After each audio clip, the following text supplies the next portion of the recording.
ಅಂಗಡಿಯಲ್ಲಿ ಸಿಗೋ ಯಾವುದೇ ಆರ್ಟಿಫಿಷಿಯಲ್ ಕಲರ್ಸ್ ಬೇಡ. ಈ ಒಂದು ಇಂಗ್ರೀಡಿಯೆಂಟ್ನ ಇಟ್ಕೊಂಡು ನಾವು 3 ಫುಡ್ ಕಲರ್ಸ್ನ ರೆಡಿ ಮಾಡ್ಕೋಬೋದು ಮನೆಯಲ್ಲಿ. ಇಲ್ಲಿ ನಾನು ಫುಡ್ ಕಲರ್ನ ಮಾಡ್ಕೊಳೋದಕ್ಕೆ ಶಂಖಪುಷ್ಟಿ ಹೂ ಅಂತಾರೆ ಅಥವಾ ಅಪರಿಚಿತ ಹೂ ಅಂತ ಕರೀತಾರೆ, ಬಟರ್ಫ್ಲೈ ಪೀ ಫ್ಲವರ್ ಅಂತ ಕರೀತಾರೆ. ನಿಮ್ಮ ಕಡೆ ಇದನ್ನು ಏನಂತ ಕರೀತಾರೆ ನನಗೆ ಕಮೆಂಟಲ್ಲಿ ತಿಳಿಸಿ. ಈಗ ಈ ಒಂದೇ ಹೂನ ಬಳಸ್ಕೊಂಡು ನಾವು ಹೇಗೆ 3 ಡಿಫ್ರೆಂಟ್ ಕಲರ್ಸ್ ಫುಡ್ ಕಲರ್ಸ್ನ ಮಾಡ್ಕೋಬೋದು ಅಂತ ನೋಡೋಣ ಬನ್ನಿ. ಈ ಹೂನೆಲ್ಲ ಮೊದಲು ನೀಟಾಗಿ ತೊಳ್ಕೊಂಡು ನೆಕ್ಸ್ಟ್ ಇದನ್ನೊಂದು ಪಾತ್ರೆಗೆ ಹಾಕ್ಕೊಂಡು 1ರಿಂದ 2 ಗ್ಲಾಸ್ ನೀರನ್ನು ಹಾಕ್ಕೊಂಡು ಚೆನ್ನಾಗಿ ಇದನ್ನು ಬೇಯಿಸ್ಕೋಬೇಕು. ಈ ಹೂವನ್ನೆಲ್ಲ ಬೇಯಿಸ್ಕೊತಿದ್ದಂಗೆ ಅದು ಬಣ್ಣ ಬಿಡೋದಕ್ಕೆ ಸ್ಟಾರ್ಟ್ ಆಗುತ್ತೆ. ನೋಡ್ತಿರ್ಬೋದು ಈಗಲೇ ಎಷ್ಟು ಬ್ರೈಟ್ ಬ್ಲೂ ಕಲರ್ ಬಣ್ಣ ಬಿಡ್ತಿದೆ ಅಂತ. ಇದನ್ನು ನೀವು ಒಂದ್ಸತಿ ಚೆನ್ನಾಗಿ ಕುದಿಸ್ಕೊಳ್ಳಿ. ಈ ಹೂವಲ್ಲಿ ಹಲವಾರು ಮೆಡಿಸಿನಲ್ ವ್ಯಾಲ್ಯೂ ಕೂಡ ಇದೆ. ಮತ್ತು ಇದೇ ಹೂವನ್ನ ಬಳಸ್ಕೊಂಡು ನಾನು ಗೀ ರೈಸ್ ಹೇಗೆ ಮಾಡೋದು ಅಂತ ಕೂಡ ನಾನು ಈಗಾಗಲೇ ನನ್ನ ಚಾನಲಲ್ಲಿ ತೋರಿಸ್ಕೊಟ್ಟಿದ್ದೀನಿ. ವಿಡಿಯೋ ಕೊನೆಯಲ್ಲಿ ಲಿಂಕ್ ಹಾಕಿರ್ತೀನಿ, ದಯವಿಟ್ಟು ಅದನ್ನು ಕೂಡ ನೋಡಿ. ಈಗ ಹೂವು ಎಲ್ಲ ಸೋದಿಸ್ಕೊಂಡಿದ್ದಾಯಿತು, ಈ ನೀರನ್ನೆಲ್ಲ ಸಪ್ರೇಟ್ ಮಾಡ್ಕೊಂಡಿದ್ದಾಯಿತು.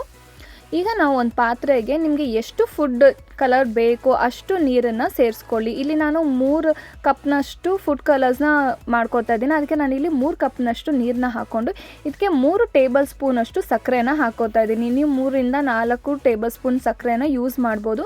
ಸಕ್ಕರೆ ಹಾಕೋದ್ರಿಂದನೇ ಇದು ಜಲ್ಲಿ ಥರ ಕನ್ಸಿಸ್ಟೆನ್ಸಿ ಬರುತ್ತೆ. ಮೊದಲು ಸಕ್ಕರೆನೆಲ್ಲ ಚೆನ್ನಾಗಿ ಕರಗಿಸ್ಕೊಂಡು ಇದನ್ನು ಚೆನ್ನಾಗಿ ಕುದಿಸ್ತಾ ಇರಬೇಕು. ಇದು ಎಷ್ಟು ಕುದಿಯುತ್ತೋ ಅಷ್ಟು ಬ್ರೈಟ್ ಕಲರ್ ಆಗುತ್ತೆ. ನೋಡ್ತಿರ್ಬೋದು ಕುದೀತಾ ಕುದೀತಾ ಗಟ್ಟಿ ಆಗ್ತಾ ಆಗ್ತಾ ಹೇಗೆ ಇದು ಲೈಟ್ ಬ್ಲೂಯಿಂದ ಡಾರ್ಕ್ ಬ್ಲೂ ಆಗಿದೆ ಅಂತ. ನೋಡಿ ಇಷ್ಟು ಕನ್ಸಿಸ್ಟೆನ್ಸಿಯಲ್ಲಿ ಇರಬೇಕು. ನೋಡಿ ಈ ರೀತಿ ತಿಕ್ಕ ಸಿರಪ್ ಆಗಬೇಕು. ಈಗ ಸ್ಟವ್ನ ಆಫ್ ಮಾಡ್ಕೊಂಡಿದ್ದೀನಿ. ಈಗ ಅದನ್ನು 3 ಕಪ್ಗೆ ಬಗ್ಸ್ಕೊಂಡಿದ್ದೀನಿ ನಾನು.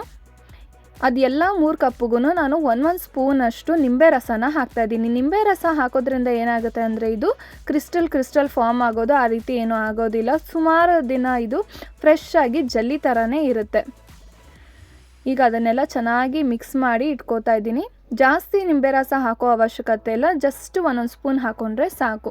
ನೆಕ್ಸ್ಟ್ ಈಗ ನಾನು 1 ಕಪ್ಗೆ ಮತ್ತೆ ಇನ್ನೊಂದಷ್ಟು ನಿಂಬೆ ಹಣ್ಣಿನ ರಸನ ಹಾಕ್ತಾಯಿದ್ದೀನಿ. ಇದಕ್ಕೆ ನಿಂಬೆ ರಸ ಹಾಕಿದಷ್ಟು ಕಲರ್ ಚೇಂಜ್ ಆಗ್ತಾ ಇರುತ್ತೆ. ನೋಡಿ ನಿಮಗೆ ಎಷ್ಟು ಬ್ರೈಟ್ ಪಿಂಕ್ ಬೇಕೋ ಅಷ್ಟು ನೀವು ನಿಂಬೆ ರಸನ ಹಾಕ್ಕೊತಾ ಇರ್ಬೋದು. ಇಲ್ಲಿ ನಾನು 3 ಸ್ಪೂನಷ್ಟು ನಿಂಬೆ ರಸನ ಹಾಕ್ಕೊಂಡಿದ್ದೀನಿ, ಅದು ಪಿಂಕ್ ಕಲರ್ ಫಾರ್ಮ್ ಆಗಿದೆ. ಬಟ್ಲಿಗೆ ನಾನು ಏನೂ ಸೇರಿಸ್ತಾ ಇಲ್ಲ, ಹಾಗೆ ತೋರಿಸ್ತಾ ಇದ್ದೀನಿ. ಇದು ನಮಗೆ ಪರ್ಪಲ್ ಕಲರಲ್ಲಿ ಜೆಲ್ ಫುಡ್ ಕಲರ್ ರೆಡಿಯಾಗಿದೆ.